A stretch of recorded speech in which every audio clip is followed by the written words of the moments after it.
Welcome to the Building Master Builders podcast, brought to you by Master Builders Victoria.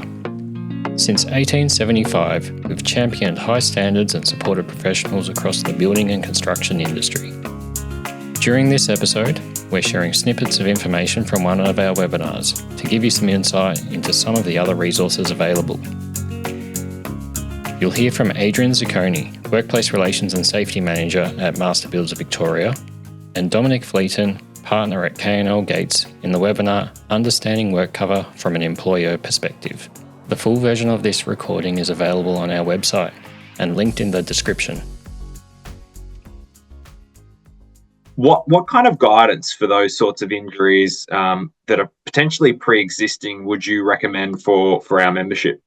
Yeah, I think there are two key things there. So the first is in respect of new employees. So making sure that you always ask a person before they start employment with you to disclose all pre-existing injuries and diseases that they've suffered from. Because if you ask them and they don't disclose it, then they can't make a claim against you for a recurrence or aggravation of that pre-existing disease or illness. So that's really important. There should be just sort of like a boilerplate clause in your offers of employment, which ask people to disclose those matters.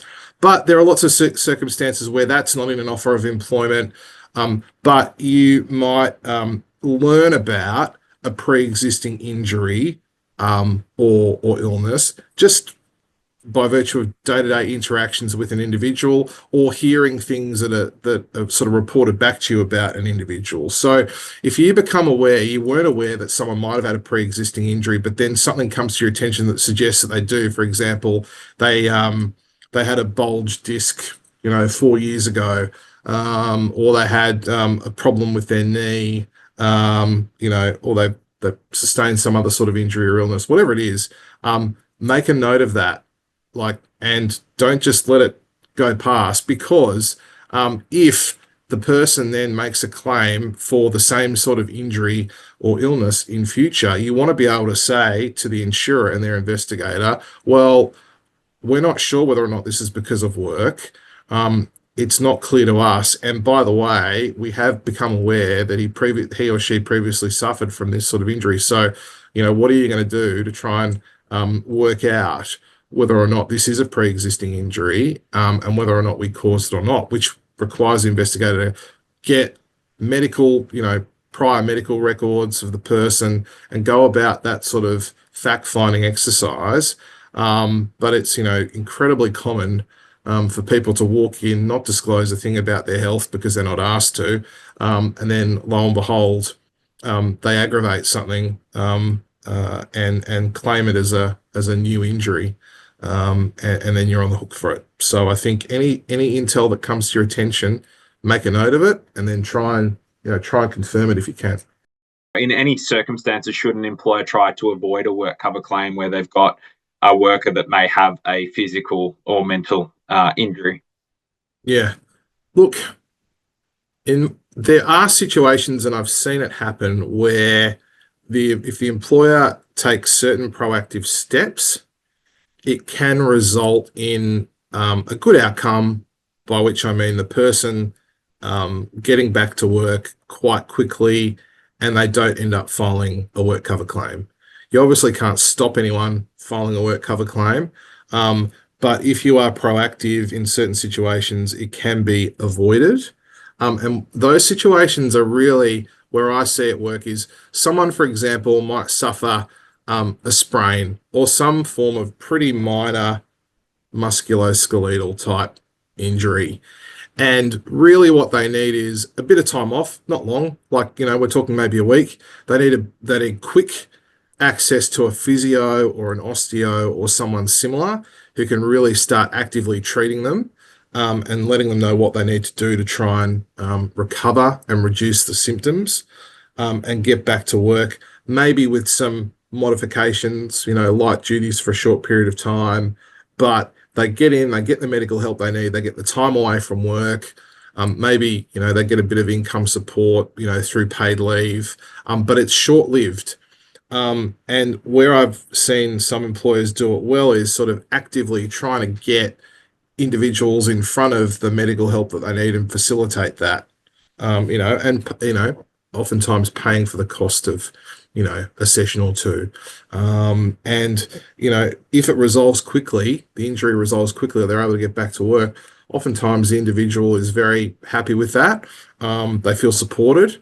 And they also sort of think themselves, what's the benefit of filing a workers' comp claim?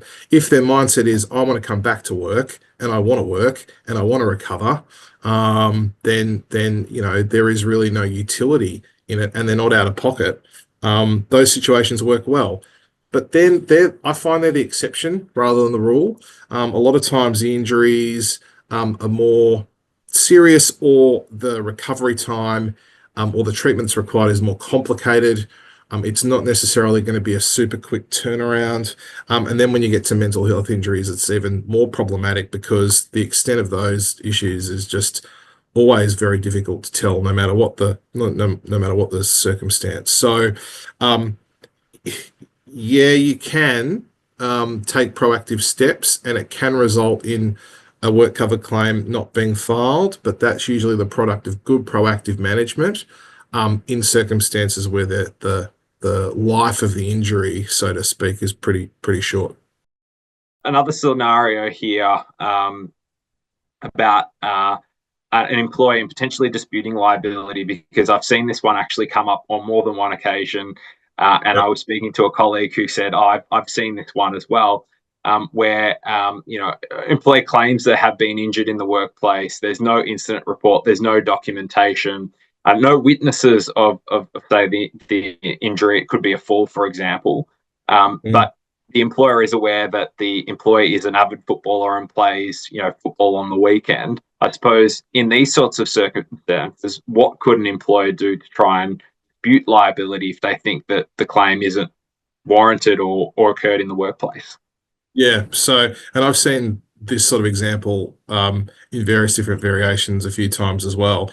And so in this scenario, I'd be saying, well, don't just accept that if no one saw it, don't just accept that it has occurred as been alleged. And one of the documents that you can file, you don't have to, but it was on the previous one of the earlier slides, was the employer injury claim report. And a lot of that is basic information, but it also has a section in there where it asks you whether or not you're contesting liability. So if you're unsure, I always say, fill out that form, say that you're contesting liability, and send it to the insurer with the rest of the paperwork. And I find that you really have to fall over yourself to do that.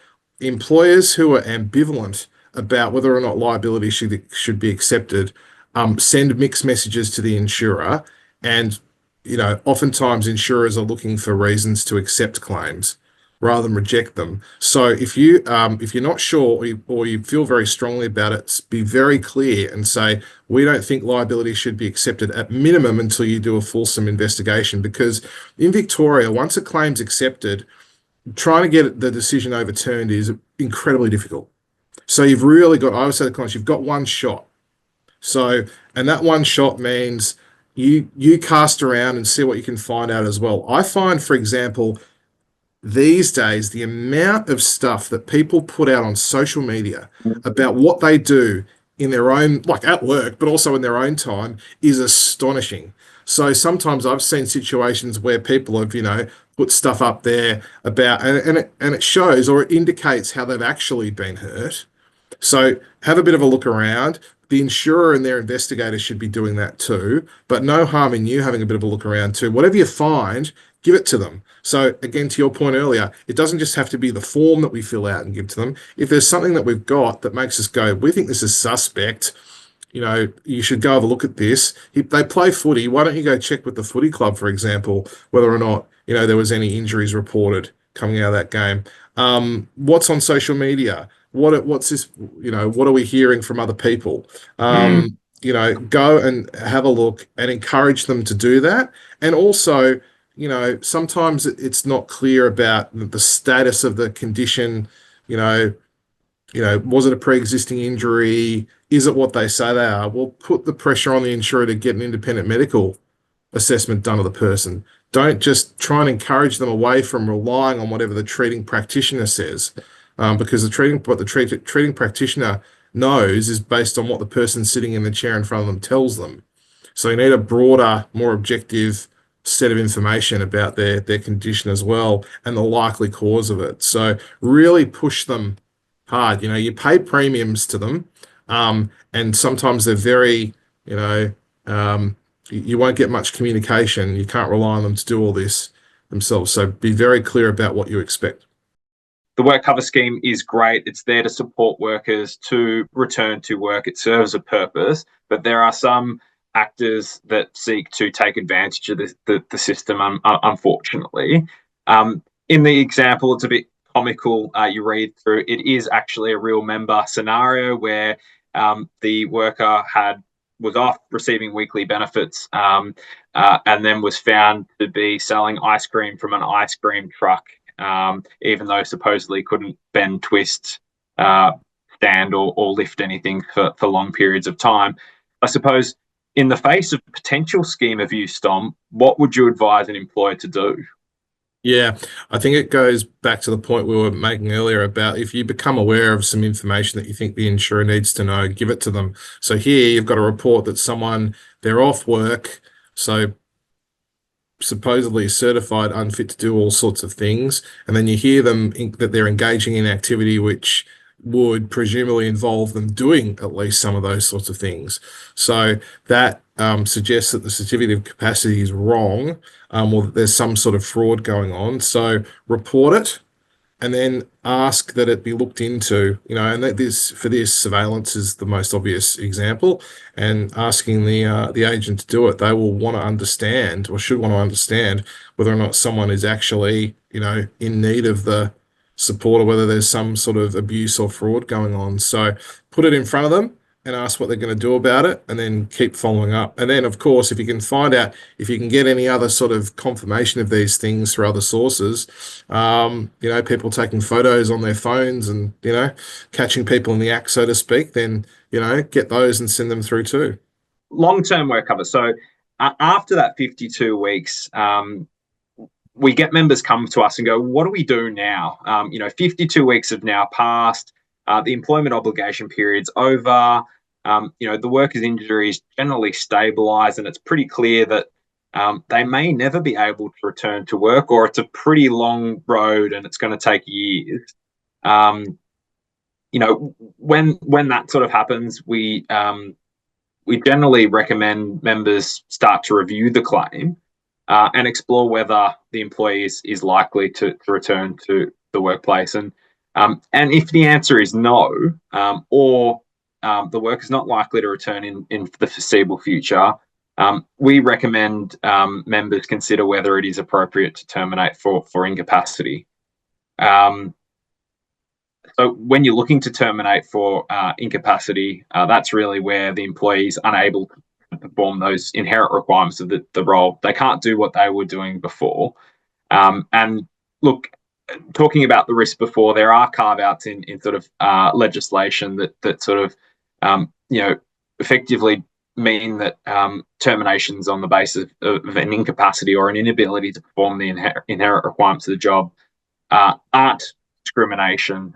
So there's carve-outs there. So it's really about establishing a process to mitigate businesses from risk. So the employees exceeded the 52-week period. They're not likely to come back to work. They might not want to, as Dom mentioned before, but it's still what we recommend is members follow a structured process to establish that incapacity. And sort of what we've got on the screen now is sort of what are the things that the employer should really look at establishing before making that final determination to end employment. So why would you look at that? I suppose it sort of brings the employment relationship to an end. It won't likely affect worker benefits, but it will give the business certainty as to, well, they can now recruit for that position. It also puts an end to things like your leave accruals, like your annual leave accrual that continues to tick along in the background. In many instances, though, even if you do terminate employment, it will mean that the employer or the business is still responsible for paying the work cover amount to the worker and then seeking a reimbursement. So it's really ending the employment relationship rather than the claim itself. Thanks for listening to this episode of Building Master Builders. To access the full recording and explore more resources, visit mbav.com.au. For expert guidance informed by real industry experience, you can also reach out to us at mbassist@mbav.com.au or call 9411 4555. This podcast was recorded on Wurundjeri land. MBV pays respect to elders past, present and emerging.